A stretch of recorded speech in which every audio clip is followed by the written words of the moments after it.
तो स्वागत है आपका मेरे इस चैनल में। तो आज हम देखने वाले हैं वीकली मार्केट न्यूज़ का एक और एपिसोड। तो जो लास्ट वीक जो था वो बहुत ज़्यादा उतार-चढ़ाव वाला वीक था, यानी बहुत ज़्यादा मार्केट वॉलेटाइल था और उसके बहुत सारे अलग-अलग रीज़न भी थे। तो इस एपिसोड में हम देखने वाले हैं वो सारे रीज़न। तो ज़रा हम निफ्टी देख लेते हैं। जो लास्ट डे निफ्टी क्लोज़ हुई है, वो भी आप देख सकते हो अच्छी खासी वॉलेटाइल क्लोज़ हुई है।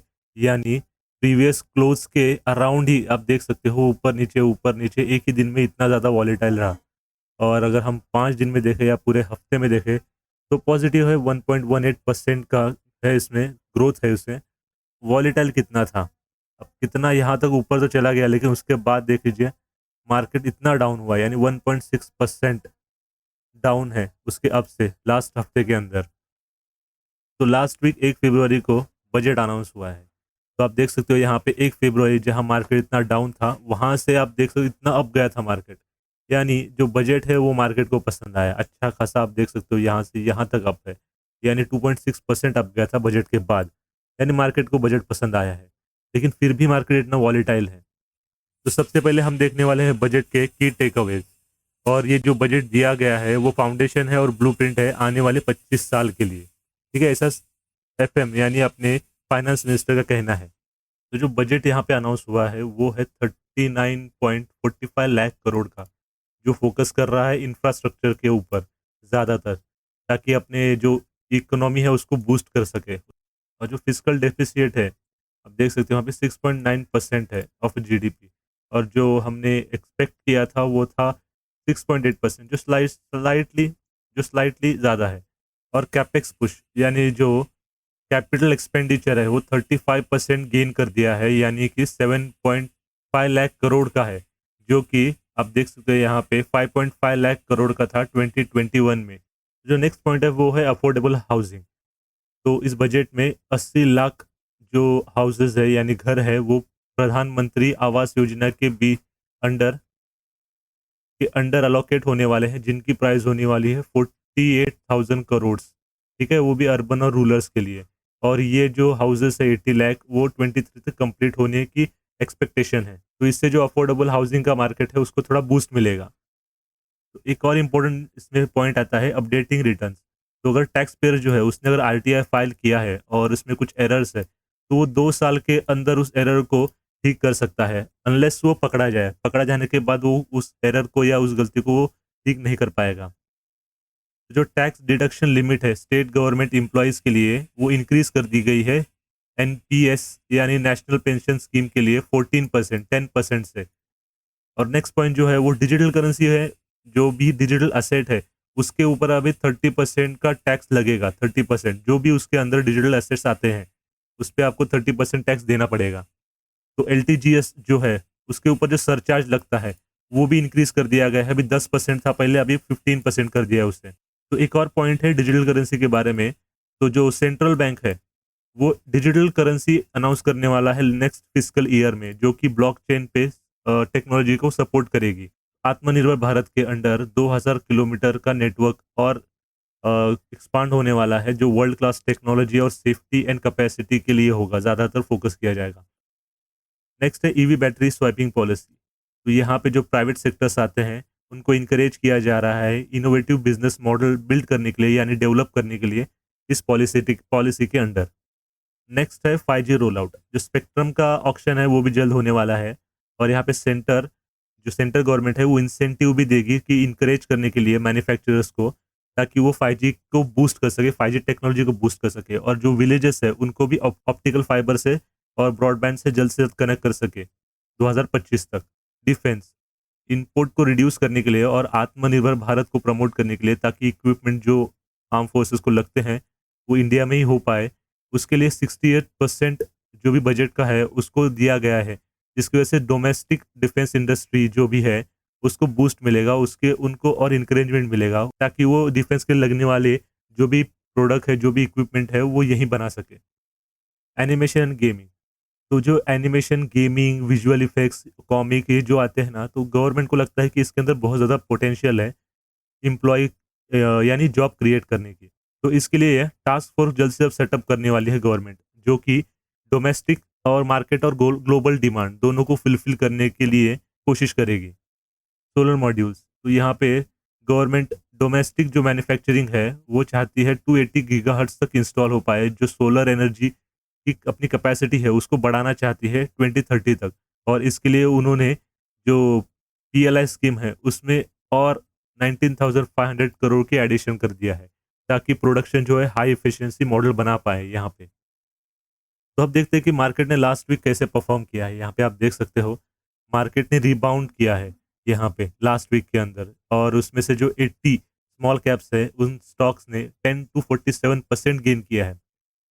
All sectors indices ended green, Nifty metal added 6.6% and Nifty pharma index rose 4.6% and Nifty FMCG index added 3.6%। तो जो लास्ट बजट वीक था उसके अंदर आप देख सकते हो 2 वीक्स लूजिंग स्टेक, यानी लास्ट जो ये हफ्ता था उसके पहले 2 हफ्ते से मार्केट नीचे गिर रहा था। तो बजट अनाउंस हुआ, बजट सबको पसंद आया और मार्केट अच्छे से उसने रिस्पॉन्ड किया। तो जो लास्ट वीक था वो ज़्यादा अच्छा था, और जो वॉलेटिलिटी थी वो मिक्स कारणों की वजह से थी, जैसे कि डिसेंट अर्निंग थी जो कॉरपोरेट में ये कर रहे थे, और जो एफ है यहाँ पे देख सकते हो उनकी सेलिंग कंटिन्यू चल रही है। वीक पीएमआई डेटा और जो रेट हाइक चल रहे हैं बैंक ऑफ इंग्लैंड की तरफ से, और इससे बहुत सारे कारणों की वजह से मार्केट वॉलेटाइल भी था, लेकिन उसने 2% गेन भी किया है लास्ट वीक के अंदर। आप यहाँ देख सकते हो बीएससी ने लास्ट वीक के अंदर 1444.59% ऐड किया है अपने अंदर, और जो निफ्टी है निफ्टी फिफ्टी 414.35% उसने ऐड किया है निफ्टी के अंदर अपने। और इन सब में मेटल इंडेक्स जो था उसने सबसे ज़्यादा ऐड किया है 6.6%, फार्मा ने किया है 4.6% और एफएमसीजी ने किया है 3.6% एडिशन किया हुआ है। तो जो नेक्स्ट न्यूज़ है वो है यूएस मार्केट की तरफ से। आप देख सकते हो यहाँ पे बिगेस्ट टेक कंपनीज यानी referred as a FANG, FANG यानी फेसबुक जो अभी मेटा के नाम से जाना जाता है, Apple, Amazon, Netflix and Google जो अभी अल्फ़ाबेट के नाम से जाना जाता है। इनकी जो रैली थी जो न्यू ईयर के स्टार्ट में आ चुकी थी, न्यू ईयर के स्टार्ट में भी चल रही थी, तो जैसे ही फेड ने इंटरेस्ट रेट हाइक करने के बारे में बात किया, जैसे मीटिंग हुई, उसके बाद से उनको ब्रेक लग गया है। और सबसे ज़्यादा नुकसान आप देख सकते हो यहाँ पे फेसबुक का हुआ है। फेसबुक एक ही दिन के अंदर 26% ड्रॉप हुआ है। तो ये रहा मेटा प्लेटफॉर्म जो फेसबुक है। आप यहाँ देख सकते हो 2 तारीख को 2 फरवरी को आप यहाँ से लेके यहाँ तक 25.33% ड्रॉप है एक दिन के अंदर, और वो कंटिन्यू है अभी तक। तो ये जो ड्रॉप हुआ है उसके हम कुछ रीज़न जान लेते हैं। मेटा जो फेसबुक से नाम से जाना जाता था, तो एक दिन के अंदर वो सबसे बड़ा उसका लॉस हुआ है अब तक उसके पूरे हिस्ट्री के अंदर। आप देख सकते हो 26% डाउन था उसका स्टॉक, और उसके हम कुछ रीज़न जान लेते हैं। एक तो है user growth has hit a ceiling, यानी जो इसका फेसबुक की यूज़र है वो ड्रॉप हो चुके हैं। जो सेकंड आता है Apple changes are limiting Meta. तो लास्ट स्प्रिंग के अंदर जो एप्पल ने इंट्रोड्यूस किया था ऐप ट्रैकिंग ट्रांसपेरेंसी जो मोबाइल ऑपरेटिंग सिस्टम के लिए थी, उसकी वजह से एप्पल ओनर्स है अभी उनके ऊपर उनके हाथ में चॉइसेस आ चुकी है कि वो फेसबुक जैसे जो ऑनलाइन एक्टिविटी ट्रैक कर रही है उनको एक्टिविटी ट्रैक करने देना है कि नहीं देना है। तो ये जो प्राइवेसी एप्पल ने डाली है उसकी वजह से मेटा को बिजनेस में थोड़ा प्रॉब्लम हो रहा है। लेस यूज़र डेटा फेसबुक को मिल रहा है, और जो वो टारगेटेड ऐड यूज़ करता है जो कि उनका मेन सोर्स है इनकम का, अभी वो डेटा कम आने की वजह से वो टारगेट नहीं कर पा रहे ढंग से, इसलिए उनके जो प्रॉफिट है उनमें थोड़ा सा डिक्लाइन है। जो नेक्स्ट रीज़न है वो है Google is stealing online advertisement share. तो जो एप्पल की जो पॉलिसी है जो चेंजेस कर रहा है एप्पल, उसकी वजह से क्या हो रहा है, यूज़र बिहेवियर नहीं समझ में आ रहा है, और उसकी वजह से जो अभी टारगेट ऐड होते हैं, उसकी वजह से जो टारगेट ऐड होते हैं वो फेसबुक ढंग से नहीं कर पा रहा है। इसकी वजह से जो एडवर्टाइजर्स हैं वो अभी दूसरे जो प्लेटफॉर्म्स है, अदर प्लेटफॉर्म्स, उसके ऊपर शिफ्ट हो रहे हैं, गूगल के ऊपर यानी कि। और जो गूगल कंपनी है उसकी अर्निंग में उन्होंने दिखाया है, जो रिपोर्ट किया है उसके अंदर रिकॉर्ड सेल्स उन्होंने दिखाए हैं। Spending on the metaverse is bunker. Mark Zuckerberg जो है उनको उनको लगता है कि जो नेक्स्ट जनरेशन है वो मेटावर्स है, और जो ये थ्योरेटिकल कंसेप्ट है उसमें वो बहुत ज़्यादा बिलीव कर रहे हैं। और उसके ऊपर उन्होंने अब तक देख सकते हो यहाँ पे 10 बिलियन लास्ट ईयर उन्होंने खर्चा किया। तो इसका कोई ऐसा एविडेंस भी नहीं है जिसके जिसके इतना जो पैसा वो डाल रहे हैं उसका कुछ पे ऑफ आएगा। तो ये भी एक रीज़न है। तो जो नेक्स्ट न्यूज़ जो है वो आप देख सकते हो यहाँ पे बहुत अच्छी न्यूज़ है। जीएसटी कलेक्शन जो हुआ है जनवरी के अंदर वो हुआ है 1.38 लाख करोड़ का, यानी एक महीने के अंदर इतना ज़्यादा जीएसटी कलेक्ट हो चुका है। तो जो नेक्स्ट न्यूज़ है वो एमआरएफ की तरफ से है, जो वो चैलेंज कर रही है सीसीआई को। जो सीसीआई ने पेनल्टी किया है उनके ऊपर 622 करोड़ की पेनल्टी, उसके अगेंस्ट वो चैलेंज करने वाली है। और ये जो पेनल्टी जो है वो बहुत सारे अलग अलग टायर कंपनी में लगी है, जैसे अपोलो टायर्स पे लगी है, सीएट पे लगी है और एमआरएफ पे भी लगी है। तो ये क्यों लगा है पेनल्टी, आप देख सकते हो यहाँ पे, क्योंकि जो टायर कंपनीज की जो मैन्युफैक्चरर्स है वो एक्सचेंज कर रही है डेटा, प्राइस सेंसिटिव डेटा एक दूसरे के बीच में। तो यहाँ पे जो फेयर ट्रेड रेगुलेटर है उन्होंने नोटिस किया और उनके ऊपर पेनल्टी हो गई है। तो जो नेक्स्ट न्यूज़ जो आ रही है वो जियो की तरफ से आ रही है। उसने इन्वेस्ट किया है 25% के लिए $15 मिलियन, जो US based deep tech startup है टू प्लेटफॉर्म, ये उसका नाम है, उसके अंदर जियो ने इन्वेस्ट किया है। और ये जो टू प्लेटफॉर्म कंपनी है वो लॉन्च किया है प्रणव मिस्त्री ने 2021 के अंदर जुलाई में। और यहाँ पे जियो कह रही है कि वो कोलैबोरेटिव वर्क करेगी, जो जियो का फास्ट ट्रैक अडॉप्शन है न्यू टेक्नोलॉजी के लिए, उसके लिए, और डिस्ट्रप्टिव टेक्नोलॉजी के लिए, जो कि एआई, मेटावर्स और मिक्स रियलिटी के बीच में होगा। तो एक जियो के लिए अच्छी न्यूज़ है एक तरह से।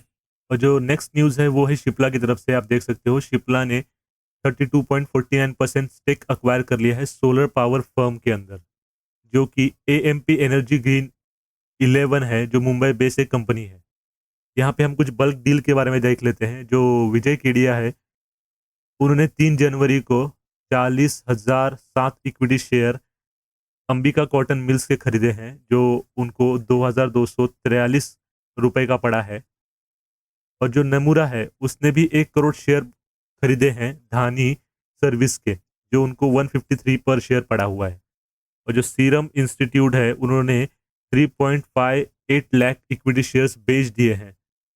और यहाँ पे एक और न्यूज़ आ रही है, आरबीआई रिवर्स रेपो रेट है वो 0.25% से बढ़ा सकती है, हाइक कर सकती है नेक्स्ट वीक के अंदर। तो जो नेक्स्ट न्यूज़ जो आ रही है वो आ रही है अमिताभ बच्चन जी की ओर से। उन्होंने अपनी साउथ दिल्ली की जो प्रॉपर्टी है वो 23 करोड़ के अंदर बेच दी है। और जो अगली न्यूज़ है वो आप देख सकते हो, यूएई जो एक टैक्स फ्री नेशन था उसमें भी अभी फेडरल कॉरपोरेशन टैक्स लगने वाला है पहली बार। और जो यूएई की गवर्नमेंट है वो 9% टैक्स इम्पोज करने वाली है 2023 से। तो नेक्स्ट जो है वो हम देखते हैं एफआईआई और डीआईआई की एक्टिविटी क्या चल रही है इस महीने में। और जो ये नया महीना शुरू हुआ है उसमें भी एफआईआई की तरफ से सेलिंग ही है, जो अभी तक 4,000 की नेट सेलिंग है। और जो डीआईआई देख सकते हो यहाँ पे उनकी तरफ से बाइंग अभी भी चालू है, जिसमें उन्होंने 2,275 करोड़ का बाई किया हुआ है। तो आई होप आपको ये वीडियो पसंद आई होगी। ये वीडियो थोड़ा बड़ा हो गया है, लेकिन जो लास्ट वीक में जो भी न्यूज़ थी वो बहुत ज़्यादा थी, इसके लिए हुई है।